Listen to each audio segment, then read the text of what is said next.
사랑의 하나님, 이 새벽 이른 아침에 깊은 숨을 들이쉽니다. 그리고 말씀 앞에 섭니다.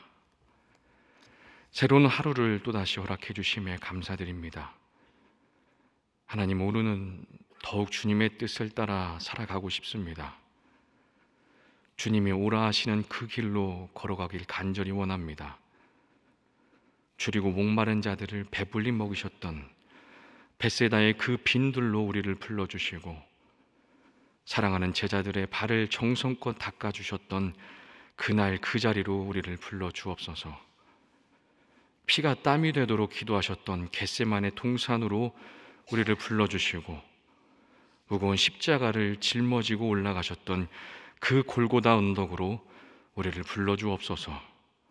주님과 함께 있기를 원하오니 오늘 주님과 동행하는 은혜를 베풀어 주옵소서.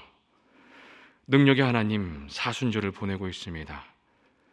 나를 오라 하시는 그 주님의 음성을 따라가고자 하지만 우리의 걸음을 가로막고 멈추게 하는 것들이 있습니다. 내가 움켜쥐고 내 마음대로 조종할 수 있다고 생각했던 것들이 어느 순간부터는 나를 움켜쥐고 놓아주지 않습니다. 아직은 괜찮다고, 내가 얼마든지 절제할 수 있다고 그렇게 자신했었는데 악한 죄성이 나를 올가매고 짓누르고 있음을 이제야 깨닫습니다. 모든 것이 나의 끝없는 욕심과 욕망 때문입니다. 하나님, 욕심과 욕망으로 뒤틀려버린 우리의 삶을 바로 잡아주시고 모든 유혹과 장애물에서 떨쳐낼 수 있도록 우리 마음에 굳은 믿음을 허락하여 주옵소서. 다시 하나님과 눈을 맞추게 하시고 움켜쥐었던 손을 펴고 주 안에서 내려놓음의 그 자유를 맛보는 사순절이 되게 하여 주옵소서. 지혜의 하나님, 우리의 삶은 선택의 연속입니다. 아침에 눈을 뜨고 저녁에 잠자리에 들 때까지, 아니 우리의 삶이 끝나는 그 순간까지 우리는 계속해서 선택을 해야만 합니다. 때로는 원치 않는 선택을 강요받기도 합니다. 지혜의 근원이 되시는 하나님, 매 순간 주님이 기뻐하실 만한 바른 선택을 할 수 있도록 우리를 인도하여 주시옵소서. 창조자가 되시고 초월자이신 하나님께 묻는 자가 되게 하여 주옵소서. 사울처럼 성급한 자 되지 않게 하시고 다윗처럼 좁게 묻는 지혜로운 자가 되게 하여 주옵소서. 그렇게 우리 모든 선택이 궁극적으로 하나님을 향해 더 가까이 나아가는 그러한 선택이 되도록 인도하여 주옵소서. 우리를 도우시고 살피시는 하나님, 이 시대를 살아가는 주의 백성들을 위로하여 주시길 간절히 원합니다. 시시각각 달라지는 국내의 상황과 국제 정세 속에서 두려움에 떨고 있는 주의 백성들을 긍휼히 여겨 주옵소서. 하나님이 우리에게 주시는 것은 두려워하는 마음이 아니라 오직 능력과 사랑과 절제하는 마음이라고 하셨습니다. 이 말씀이 두려움에 떨고 있는 우리에게 주시는 주님의 마음임을 이 시간 고백합니다. 주님의 은혜임을 믿습니다. 어떤 상황에서도 우리에게는 세상을 이길, 능히 이길 그 능력이 있음을 잊지 않게 하시고 이웃을 사랑하는 마음을 버리지 않도록 도와주옵소서. 또한 과하지도 부족하지도 않도록 절제함의 축복을 누리며 살아가는 주의 백성들 되게 하여 주옵소서. 두려움에 떨고 있는 주님의 백성들이 다시 능력과 사랑과 절제함으로 이루어질 수 있도록 우리를 도우시고 살펴 주옵소서. 억눌린 자와 갇힌 자를 살리시는 하나님, 이 시간 삶의 고난 가운데 있는 우리 소망의 성도들 위해서 기도합니다. 매일 새로운 코로나 환자가 생겨납니다. 이 시간 특별히 여러 사정으로 백신을 맞지 못한 이들과 몸이 연약한 이들, 그리고 아이들을 지켜주시길 원합니다. 오늘도 5살 아이를 위해서 기도합니다. 40도의 열이 떨어지지 않아서 어려움을 겪고 있습니다. 속히 열이 떨어지게 하시고 큰 고통 없이, 후유증 없이 잘 회복하게 하여 주옵소서. 폐렴으로 사투를 벌이고 있는 집사님이 있습니다. 혼미한 그의 정신을 속히 붙잡아 주시고 돌아오게 하셔서 염증과 여러 병증으로부터 이겨낼 힘과 능력을 허락하여 주옵소서. 암 치료를 위해서 수년간 노력했지만 이제는 마지막을 준비하고 계신 집사님이 있습니다. 어제 몇 년 만에 처음으로 교회에 나왔다고 합니다. 주님, 그의 마음을 지켜주시고 그를 지켜보는 가족들에게 굳은 믿음을 허락하여 주옵소서. 사람은 할 수 없으나 주님은 하실 수 있음을 믿습니다. 여러 고난과 어려움에 짓눌려서 자유함이 없는 소망의 성도들, 그리고 이 땅의 모든 백성들에게 주님의 치유와 역사를 허락하여 주옵소서. 자유함의 은혜를 베풀어 주옵소서. 오늘도 우리에게 말씀하시는 하나님을 기대하며 소망합니다. 하나님의 말씀은 살아있고 운동력이 있다고 하셨습니다. 주님의 말씀을 들음으로 잠든 우리의 속이 새로워지고 그 안에 하나님 나라가 세워지게 하옵소서. 어리석은 구도자의 삶을 사는 우리에게 말씀하여 주옵소서. 그 말씀을 우리가 듣겠습니다. 또한 들은 말씀을 우리의 입에 머물게 하시고 들려주신 그 말씀대로 오늘을 행하게 하여 주옵소서. 우리가 행함으로 우리의 가정과 처소가 견고해지고 우리 교회와 나라가 견고해지게 하여 주옵소서. 우리와 함께 하실 삼위일체 하나님께 감사를 드리며 예수님의 이름으로 기도드립니다. 아멘.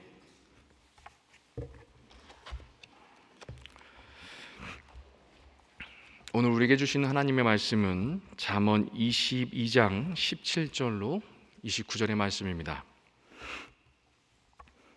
잠언 22장 10절로 29절의 말씀을 같이 한 목소리로 합독하겠습니다. 너는 귀를 기울여 지혜 있는 자의 말씀을 들으며 내 지식의 마음을 둘지어다. 이것을 내 속에 보존하며 내 입술 위에 함께 있게 함이 아름다우니라. 내가 내게 여호와를 의뢰하게 하려 하여 이것을 오늘 특별히 내게 알게 하였노니 내가 모략과 지식의 아름다운 것을 너를 위하여 기록하여 내가 진리의 확실한 말씀을 깨닫게 하며 또 너를 보내는 자에게 진리의 말씀으로 화답하게 하려 함이 아니냐. 약한 자를 그가 약하다고 탈취하지 말며 곤고한 자를 성문에서 압제하지 말라. 대저 여호와께서 신원하여 주시고 또 그를 노력하는 자의 생명을 빼앗으시리라. 노를 품는 자와 사귀지 말며 울분한 자와 동행하지 말지니 그의 행위를 본받아 내 영혼을 올무에 빠뜨릴까 두려움이니라. 너는 사람과 더불어 손을 잡지 말며 남의 빚에 보증을 서지 말라. 만일 갚을 것이 내게 없으면 내 누운 침상도 빼앗길 것이라. 내가 어찌 그리하겠느냐. 내 손조가 세운 옛 지계석을 옮기지 말지니라. 내가 자기의 일에 능숙한 사람을 보았느냐. 이러한 사람은 왕 앞에 설 것이요 천한 자 앞에 서지 아니하리라. 아멘. 오늘 22장 17절부터 29절까지를 읽었습니다. 그런데 17절부터는 새로운 잠언이 시작됩니다.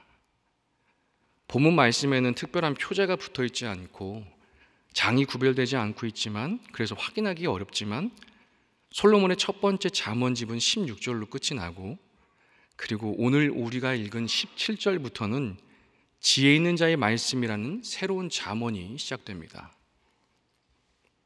그런데 문제는 이 지혜 있는 자의 말씀이라는 잠언이 이집트의 어느 지혜 문서와 매우 흡사하다는 것입니다. 그 문서는 바로 아멘에모페라고 하는 문서입니다. 이집트의 지혜 문서입니다. 실제로 매우 흡사합니다. 유사합니다. 이 문제를 두고 많은 성서학자들과 주석가들이 고민에 빠졌습니다. 그리고 오랜 연구를 한 끝에 이렇게 결론을 내렸습니다. 서로 연관이 있어 보인다. 부드럽게 제가 표현한 겁니다. 서로 연관이 있어 보인다. 여러분, 이 결론이 마음에 드십니까? 하나님의 말씀이 다른 문서와 비슷하다? 이방의 문서의 내용을 성경이 담고 있다? 조금은 당황스럽습니다. 하지만 우리가 외부로부터 이런 질문과 공격을 받아온 것은 어제 오늘 일이 아니라는 것입니다. 여러분들 가운데 이런 질문을 받아보신 분들도 아마도 계실 겁니다. 천지창조가 어느 신화와 똑같더라. 천지창조가 바벨론 신화와 너무나 비슷하다. 왜 그런지 답을 좀 해봐라. 이 외에도 많은 것들이 있지만 여기서 더 언급할 필요는 없겠습니다. 여러분, 이런 질문을 받았을 때 아마도 혼란스러웠을 겁니다. 또 뭐라 해줄 말이 없어서 난처할 때가 많았을 겁니다. 여러분, 이런 이야기와 문제 제기에 우리는 주눅들 필요가 없습니다. 우리의 신앙이 흔들릴 필요가 없습니다. 이런 소리를 듣고 왠지 모를 그 불편함과 짜증이 생긴다면 여러분, 두 가지를 기억하시면 좋겠습니다. 하나는 성경에 하나님의 계시라는 것입니다. 그리고 또 다른 하나는 그 계시는 인간이 이해할 수 있는 방식으로 드러내 주신다는 것입니다. 여러분, 계시가 무엇입니까? 하나님이 인간에게 그분 자신을 보여주시는 겁니다. 드러내 주시는 것이죠. 그분의 성품을 알려주시는 것이고, 이 창조 세계를 향한 하나님의 사랑과 그 구원 사역을 밝히 드러내 보여주시는 겁니다. 그게 계시이지요. 그러면 여기서 핵심은 무엇이겠습니까? 여러분, 무엇이 중요할까요? 하나님이 자신을 드러내 보이십니다. 계시하십니다. 무엇이 중요할까요? 그 계시를 인간이 이해할 수 있어야 한다는 겁니다. 알아들을 수 있어야 된다는 겁니다. 하나님이 아무리 열심히 자신을 계시하셔도 보여주셔도 무지한 인간이 그것을 깨닫지 못하고 알아듣지 못한다면 여러분, 어떤 일이 발생할까요? 하나님은 또 다른 계시를 준비하셔야 됩니다. 알아들을 수 있는 또 다른 계시를 우리에게 내려주셔야 됩니다. 그러니 하나님은 인간에게 자신의 뜻을 알려주실 때 무지한 인간이 가장 잘 이해할 수 있는 방식으로 말씀하신다는 겁니다. 인간의 수준으로 말씀하세요. 인간의 방식으로 보여주시고 인간이 이해할 수 있는 그 차원으로 하나님의 뜻을 알려주신다는 겁니다. 여러분, 성경은 하나님의 계시입니다.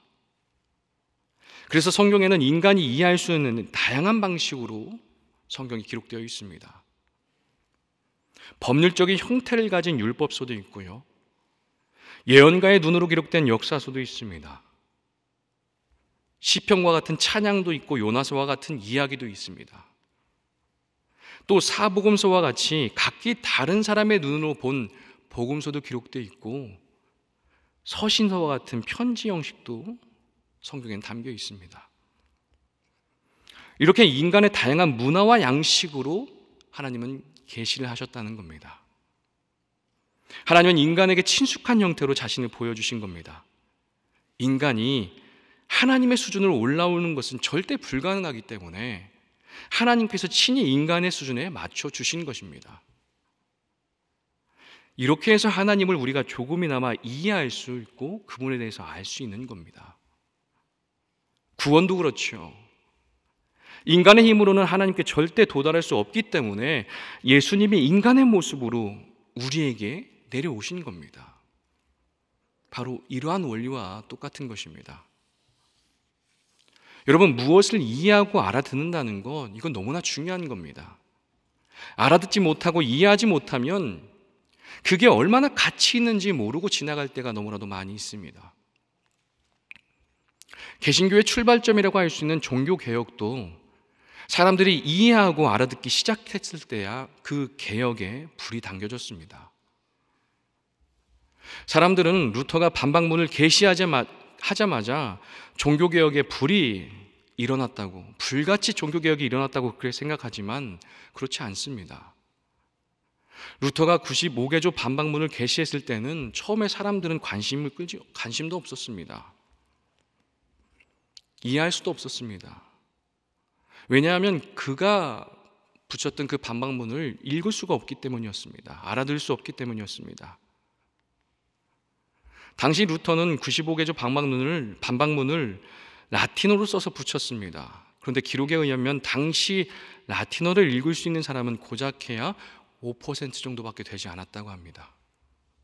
그러니까 사제나 고위직을 제외하면 그 글을 읽을 수 있는 사람, 이해할 수 있는 사람이 없었다는 뜻입니다.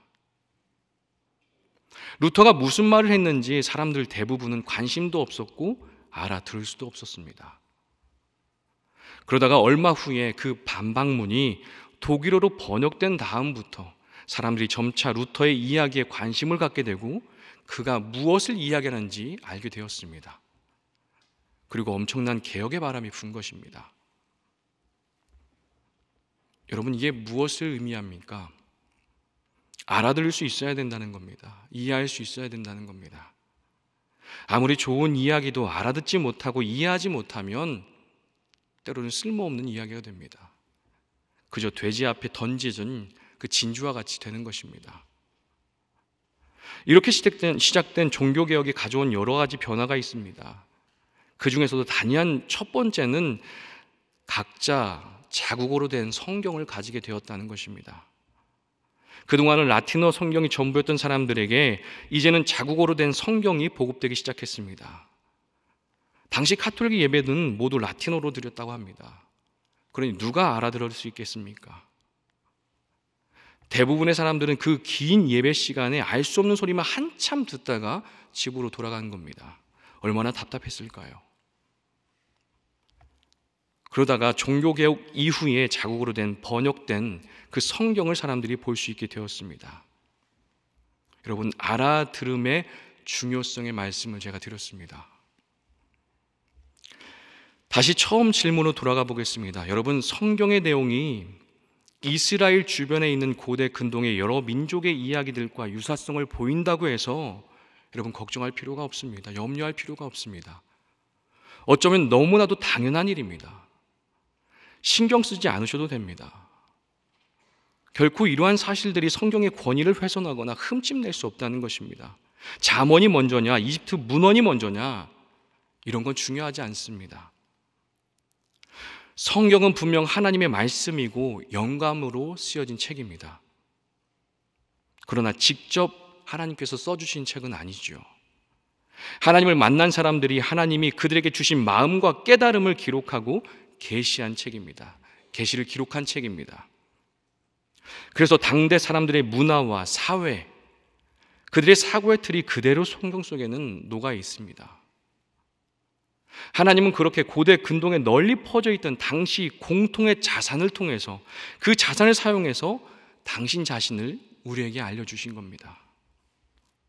그리고 그 속에서 하나님은 빛을 내고 계신 겁니다. 그러니 이런 문제 앞에서 이제는 조금도 흔들리지 않는 여러분 될 수 있기를 바랍니다. 무엇보다 이집트 지혜 문서와 오늘 우리가 읽은 주의 말씀이 잠언이 비슷하다고 하지만 분명히 다른 점이 있습니다. 그것은 바로 하나님입니다.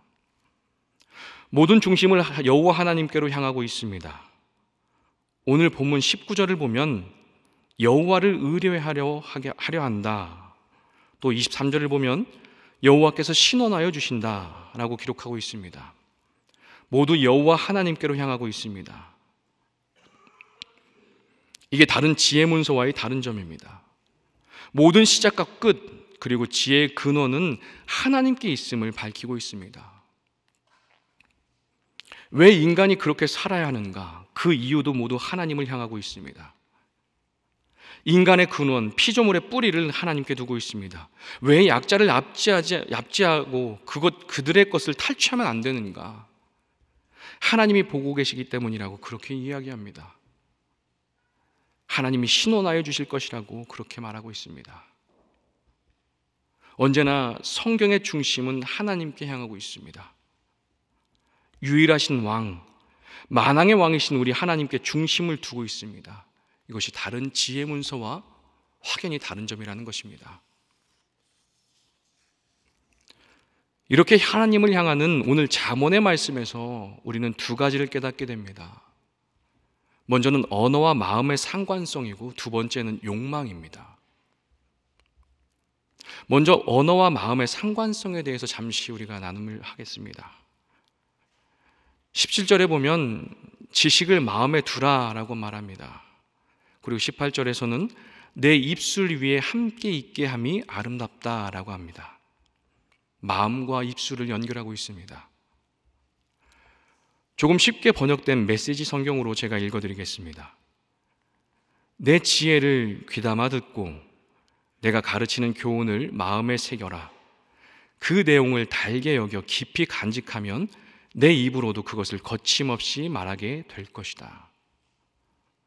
정리하면 그의 마음에 있는 지혜는 입술로도 드러난다는 겁니다. 그의 입술로, 언어로 드러난다는 겁니다. 여러분, 우리 언어를 통해서 그가 어떤 사람인지 알 수 있을 때가 굉장히 많습니다. 잠언 10장 20절을 보면 이렇게 말씀합니다. 의인의 혀는 수는과 같거니와 악인의 마음은 가치가 적으니라. 재미있게도 악인의 혀와 악인의 마음을 서로 대조하고 있습니다.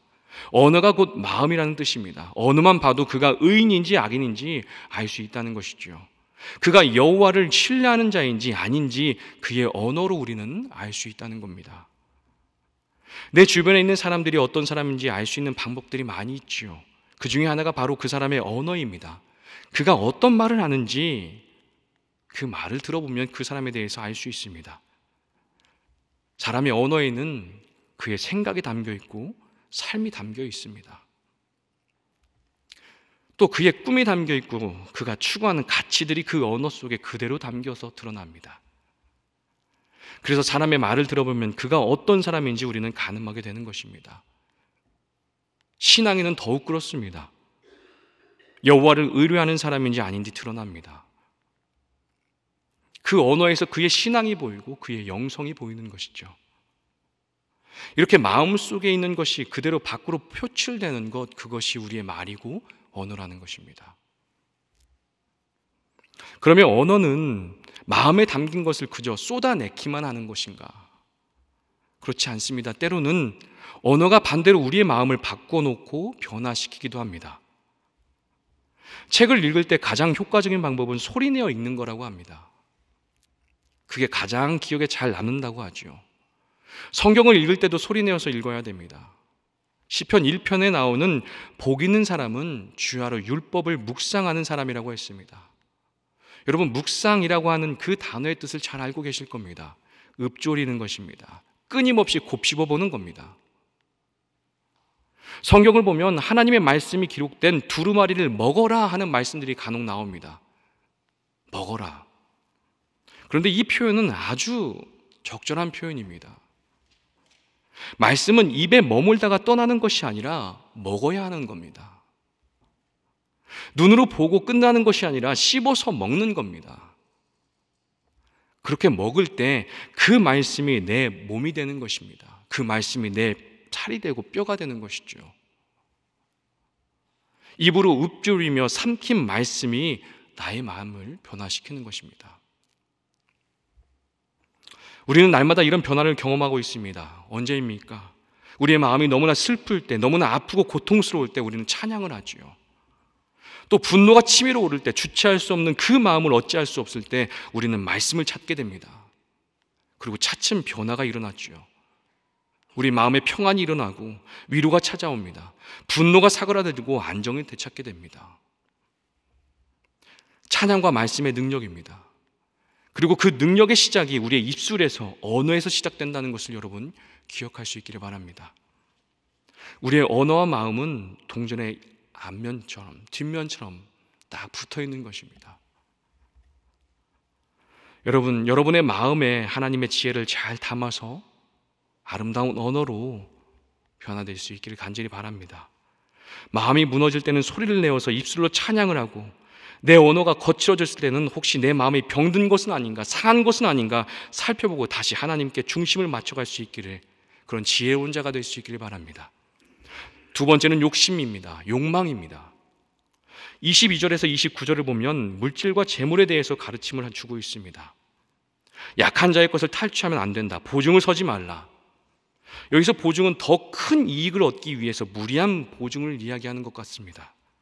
그리고 지게석을 옮기지 말아야 한다고 하고, 일에 능숙한 자는 왕 앞에 서게 될 것이라고 말합니다. 능숙한 자라고 하는 것은 한 분야의 전문가가 되는 겁니다. 자기 일에 충실한 자가 되는 것입니다. 그런 것을 의미하는 겁니다. 그런 자가 왕 앞에 선다는 것이죠. 저는 이 부분을 읽으면서 이런 속언론을 내렸습니다. 끝없는 욕심이 나를 삼키지 않도록 조심해라. 결국 끝없는 욕심 때문에 약자의 것을 빼앗으려고 하는 것입니다. 그 욕심이 충족되지 않으니까 쓸데없이 노를 품게 되는 것이고 무리한 보증을 서는 것이죠. 그렇게 계속 남의 것을 탐하고 욕심내다가 결국 자기의 일도 제대로 해내지 못하는 그런 미성숙한 사람이 되는 것입니다. 이 단락의 그 바탕에 깔린 욕심을 저는 보게 되었습니다. 여러분, 욕심이 나를 삼키지 않도록 우리는 조심해야 됩니다. 욕심을 인생으로 비유한다면 움켜쥐는 인생이라고 말할 수 있습니다. 아무것도 놓지 않고 꽉 움켜쥐는 인생, 그러한 인생이 바로 욕심으로 가득 찬 인생인 것입니다. 여러분, 예수님은 우리에게 무엇이라고 말씀하셨습니까? 어떤 삶을 살라고 말씀하셨습니까? 움켜쥐는 인생이 아니라 움켜진 그 손을 펴는 삶을 살라고 말씀하셨습니다. 그것이 팔복이고 산상수훈입니다. 심령이 가난한 자가 되어라, 온유한 자가 되어라, 긍휼히 여기는 자가 되고 화평케 하는 자가 되어라. 다 움켜진 손을 펴라고 하는 말씀들입니다. 지극히 작은 자가 되어라, 속옷을 달라 하면 겉옷도 주고, 오리를 가자고 하면 넉넉히 십리를 동행해 주어라. 원수를 사랑하고 남의 티를 훈계하기 전에 너의 큰 죄악을 먼저 볼 수 있어야 된다. 예수님은 움켜쥐는 인생이 아니라 오히려 그 쥔 손을 펴라고 우리에게 말씀하셨습니다. 그리고 그 손으로 도움이 필요한 사람의 그 손을 잡아주라고 말씀하셨습니다.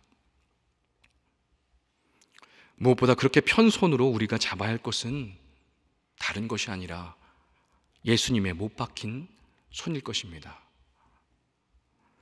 여러분은 무엇을 움켜쥐고 계십니까? 재물과 물질입니까? 아니면 어떤 기회와 자리입니까? 그것도 아니라면 사람이나 권력입니까? 그렇게 움켜진다고 해서 그것을 다 가질 수 없음을 여러분들 잘 알고 계실 겁니다. 지켜낼 수도 있는 것도 아니고 다 내 것이 되는 것도 아닙니다. 오히려 욕심과 욕망으로 움켜진 그것이 나와 주님과의 사이를 가로막게 되는 것입니다. 그것을 놓았을 때 내가 생각지도 못한 주님의 사랑과 은혜를 우리는 누릴 수 있고 진정한 자유를 맛보게 될 수 있는 것입니다. 말씀을 마칩니다. 오늘도 우리는 잠언을 통해서 주님의 지혜를 배웠습니다. 우리의 언어와 마음의 상관성에 대해서 배웠고, 우리 안에 욕심과 욕망의 무서움에 대해서 다시 한번 우리는 깨닫게 되었습니다. 사랑하는 여러분, 오늘 우리 언어와 마음이 주님의 지혜로 온전히 담길 수 있기를 간절히 바랍니다. 그리고 나도 모르는 사이에 나를 삼키고 움켜진 욕망들에서 벗어날 수 있기를 간절히 바랍니다. 그런 움켜진 욕망의 덩어리가 있다면 용기 내어서 오늘 그 쥔 손을 펼 수 있는 저와 여러분 되길 간절히 소망합니다. 기도하겠습니다. 하늘에 계신 우리 아버지, 아버지의 이름을 거룩하게 하시며 아버지의 나라가 오게 하시며 아버지의 뜻이 하늘에서와 같이 땅에서도 이루어지게 하소서. 오늘 우리에게 일용할 양식을 주시고 우리가 우리에게 잘못한 사람을 용서하여 준 것 같이 우리 죄를 용서하여 주시고 우리를 시험에 빠지지 않게 하시고 악에서 구하소서. 나라와 권능과 영광이 영원히 아버지의 것입니다. 아멘.